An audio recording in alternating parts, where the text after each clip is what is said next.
રાય યુનિવર્સિટીમાં ચાલી રહેલા ટેકનિકલ મહોત્સવમાં રોબોટિક ઇવેન્ટમાં 100થી પણ વધુ વિદ્યાર્થીઓએ ભાગ લીધો હતો. બીટેકમાં અભ્યાસ કરી રહેલા આ વિદ્યાર્થીઓએ બનાવેલા 30 રોબોટ વચ્ચે સ્પર્ધા યોજાઈ હતી, જેમાં રોબોટ્સ વચ્ચે રેસિંગ, વોર, સોકર જેવી સ્પર્ધાઓ પણ યોજાઈ હતી.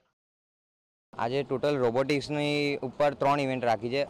રોબો રેસ છે, રોબો સોકર છે અને રોબો વાર છે. અને રોબો સોકરમાં મેં એવું કરેલું કે જે રોબોટ ના બનાવ્યો એને કોલેજ તરફથી પ્રોવાઈડ કરેલો છે અને જે ઓન ધી સ્પોટ રજિસ્ટ્રેશન કરીને રોબો સોકર અહીંયા એન્જોયમેન્ટ કરી શકે. અને એમાં ટેકનોલોજી પર જે બી અમે ઇનોવેશન કરીને બનાવ્યું છે, જે નવું ટ્રેક છે, વોર છે, રોબોટ છે, નવી ટાઈપના બનાવ્યા છે, એ પ્રમાણે અમે રોબો વોરમાં અને બધી રીતે ડિફરન્ટ કર્યું છે. સર હા, તો અમે પોતે પણ રોબોટ બનાવ્યા છે અને અમે આ બધી સૂચનાઓ અને ઇન્સ્ટ્રક્શન છે ને બધા નેટ પરથી ડાઉનલોડ કરીને બધા શીખ્યા છે.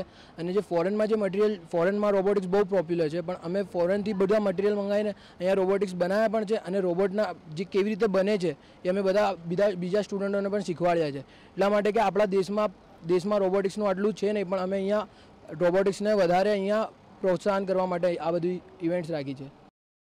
આ રોબોટ તૈયાર કરવામાં વિદ્યાર્થીઓ સાથે તેમના શિક્ષકોનો પણ મહત્વનો ફાળો હતો. તેમજ સ્પર્ધામાં પણ શિક્ષકોએ રસ લીધો હતો, કારણ કે તેઓ વિદ્યાર્થીને જે બાબતો વર્ગખંડમાં શીખવે છે તેને જો વિદ્યાર્થીઓ વાસ્તવિકતામાં અમલમાં મૂકે તો તેમની પ્રતિભામાં વધારો થઈ શકે છે. रोबोटिक्स में यहाँ पे 3 टाइप के इवेंट्स कवर किए गए हैं.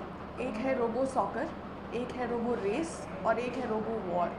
राइट, तो हमारा जो कॉन्सेप्ट या थ्योरी था या ऑब्जेक्टिव था ये इवेंट के पीछे वो ये था कि हम स्वामी विवेकानंद के प्रिंसिपल से इंस्पायर्ड हैं. Right, he was one of the foremost people जो एक्चुअली टेक्नोलॉजी के कॉन्सेप्ट को समझे हैं या उन्होंने उस चीज़ को आगे बढ़ाई थी. राइट, तो वही पाथवे को फॉलो करके हम हमारे बच्चों को 2 ऑब्जेक्टिव से ये हमने इवेंट किया था. સ્પર્ધામાં ભાગ લેનારા વિદ્યાર્થીઓને પણ આ કન્સેપ્ટ પસંદ આવ્યો અને ઉત્સાહભેર આમાં જોડાયા હતા. જિગ્નેશ કે પટેલ, TV9 અમદાવાદ.